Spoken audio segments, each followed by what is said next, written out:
Bon jeudi matin, bienvenue à votre émission de la Victoire de l'amour. Aujourd'hui, j'aimerais saluer d'une façon particulière toutes les personnes qui nous écoutent aussi sur leur tablette ou leur téléphone intelligent. Je sais que vous êtes peut-être un peu partout dans le monde si vous êtes en vacances. Alors, je vous souhaite la bienvenue également. Et c'est bien de prendre le temps, même en vacances, de savourer la parole de Dieu le matin. Alors, je vous salue. Et on rejoint immédiatement le plus jeune de la famille, Pierre-Luc Bordelot.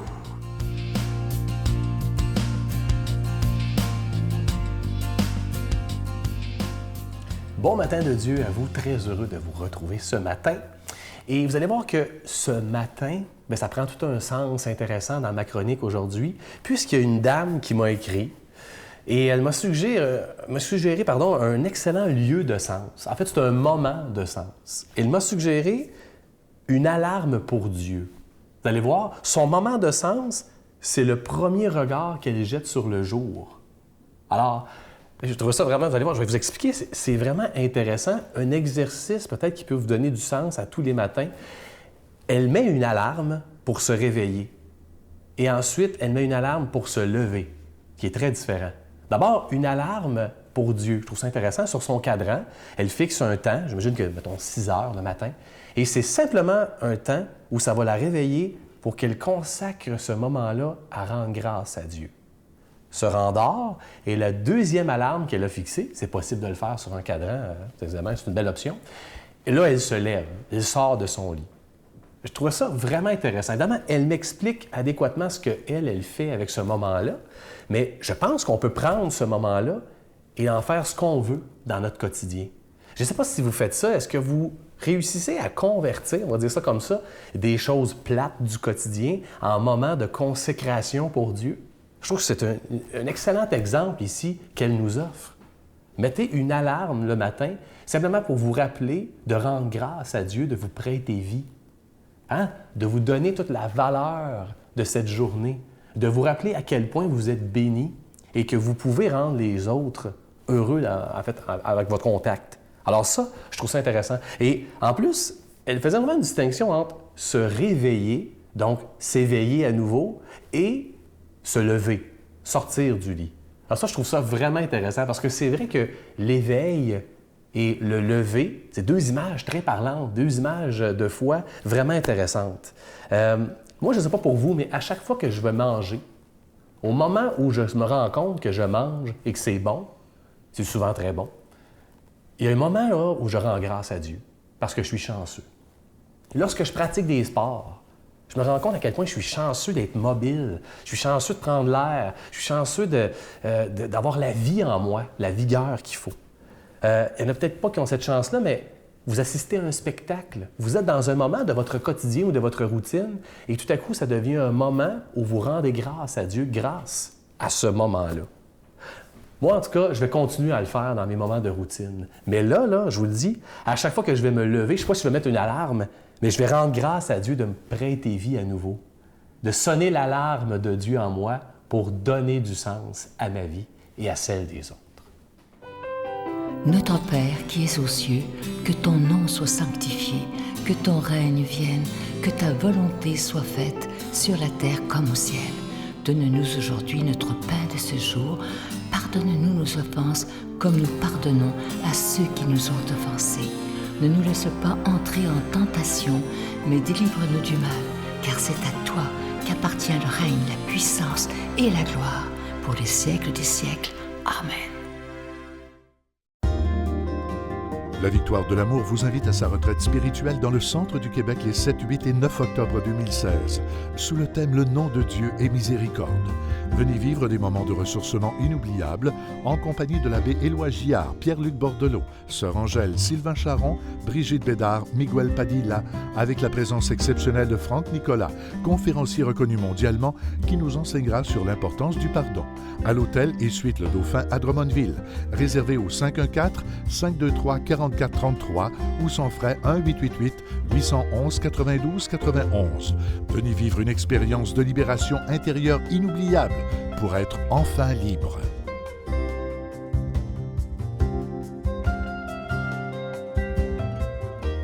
C'est la dernière semaine que je vous parle de ce si beau cadeau du mois. Il s'agit du pendentif de l'ange gardien. Vous le voyez présentement à l'écran, orné de 4 petites breloques. C'est des belles petites croix. Et au bout, ce petit ange orné de zircon. Alors, c'est le pendentif de l'ange gardien. Il est déjà béni. Je vous rappelle que c'est avec un don de 25 $ et si vous en voulez deux, parce que ça se donne vraiment bien en cadeau, c'est avec un don de 40 $. Je vous rappelle aussi que si nous devons vous demander des dons pour cette émission, c'est qu'on doit payer pour être à la télévision. Depuis 21 ans, on doit payer pour la production, pour la diffusion.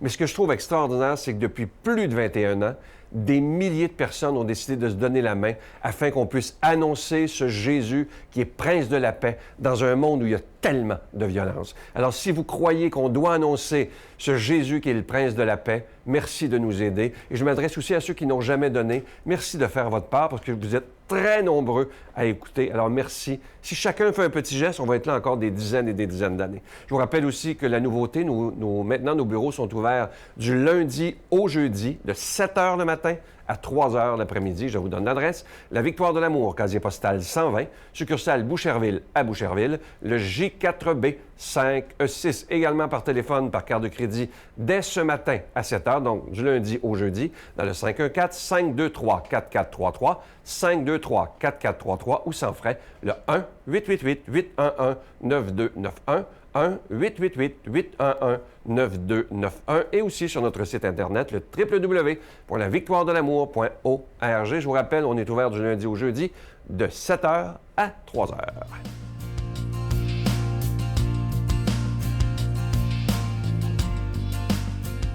Mon Dieu, donnez-moi la sérénité d'accepter les choses que je ne peux changer, le courage de changer les choses que je peux et la sagesse d'en connaître la différence. Amen.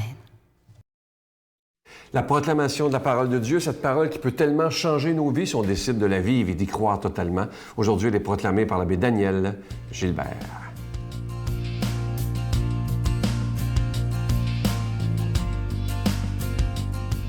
Jésus disait à la foule cette parabole. Le royaume des cieux est encore comparable à un filet qu'on jette dans la mer et qui ramène toutes sortes de poissons. Quand il est plein, on le tire sur le rivage, on s'assit, on ramasse dans des paniers ce qui est bon et on rejette ce qui ne vaut rien. Ainsi en sera-t-il à la fin du monde.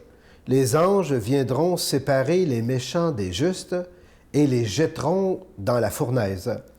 Là, il y aura des pleurs et des grincements de dents. Avez-vous compris tout cela? Oui, lui répondent-ils.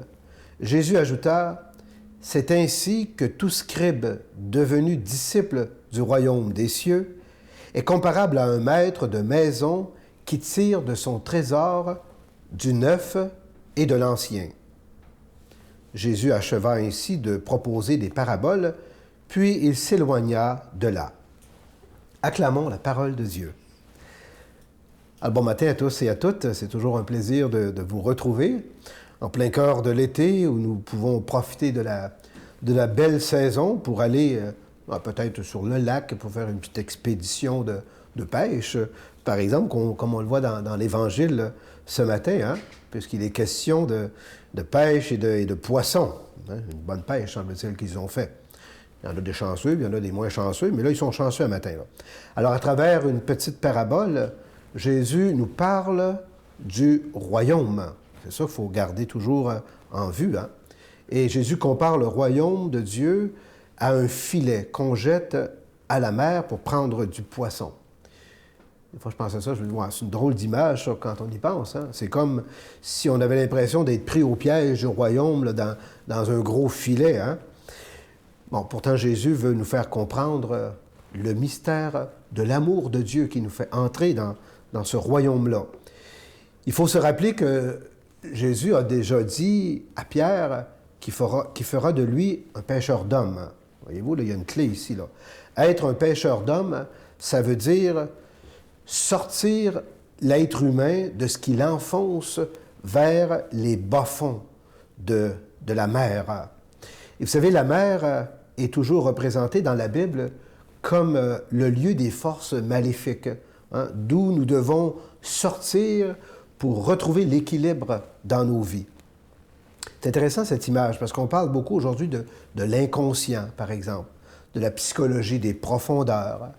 On parle beaucoup du mal de vivre de l'âme humaine et toutes les détresses que ça apporte, toutes les angoisses parfois insondables dans le cœur de l'être humain. Alors ce filet dont nous parle Jésus, et c'est ça la bonne nouvelle pour nous autres ce matin, c'est comme une bouée de sauvetage que le Seigneur nous lance et à laquelle on peut s'accrocher pour être tiré hors de ces forces obscures en nous qui nous oppressent, qui nous oppriment souvent.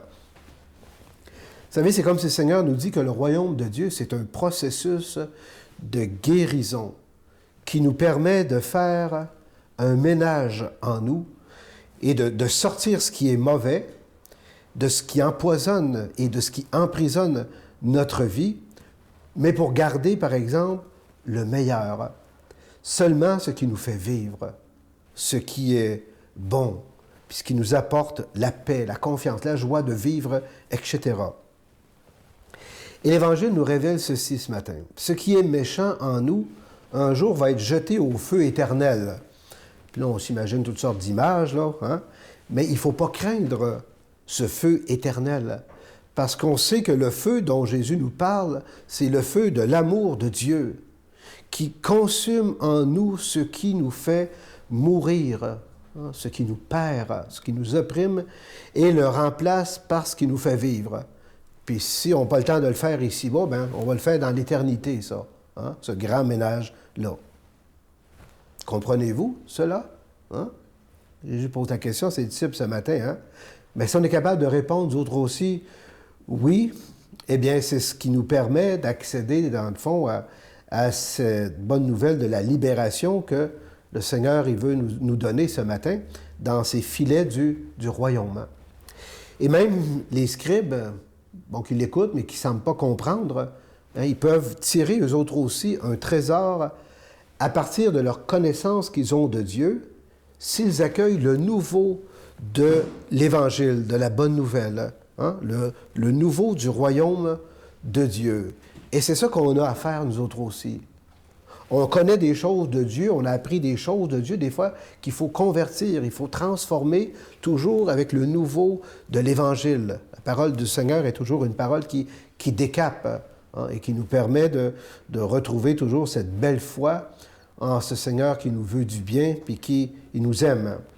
Autrement dit, tout le monde peut faire cette expérience de la présence du Seigneur dans leur vie qui les aide à trouver la sécurité et le réconfort dans les filets du royaume de Dieu. Alors, je demande au Seigneur de nous prendre dans son filet d'amour ce matin et de faire descendre sur vous toutes ces bénédictions au nom du Père et du Fils et du Saint-Esprit. Amen. Et là-dessus, je vous souhaite un bon temps de vacances et de repos. À bientôt. Je vous salue Marie, pleine de grâce. Le Seigneur est avec vous. Vous êtes bénie entre toutes les femmes, et Jésus, le fruit de vos entrailles, est béni. Sainte Marie, Mère de Dieu, priez pour nous pauvres pécheurs, maintenant et à l'heure de notre mort. Amen. Je vous laisse avec un beau petit texte. Ça dit ceci: 10 choses que vous ne devriez pas tolérer dans votre vie. Un travail que vous détestez, vivre sans prendre de plaisir et vous amuser, malmener votre santé et ne pas prendre soin de vous, les personnes qui vous rabaissent et ne vous considèrent pas, la peur du changement, l'ignorance, ne pas vivre vos rêves, le négativisme, un entourage qui vous tire vers le bas et vivre en renonçant à vos valeurs profondes. À demain. Une fois, je disais, maman, tu te détruis. Puis, tu sais, ma mère, elle pouvait consommer là, à des quantités phénoménales de drogue par jour qui coûtent extrêmement cher aussi. On n'oublie pas ça. Là. Ouais, donc, elle faisait toutes sortes de choses que je vous épargne les détails pour consommer. Donc, moi, ça me brisait le cœur en tant que jeune femme de voir ma mère faire des choses comme ça.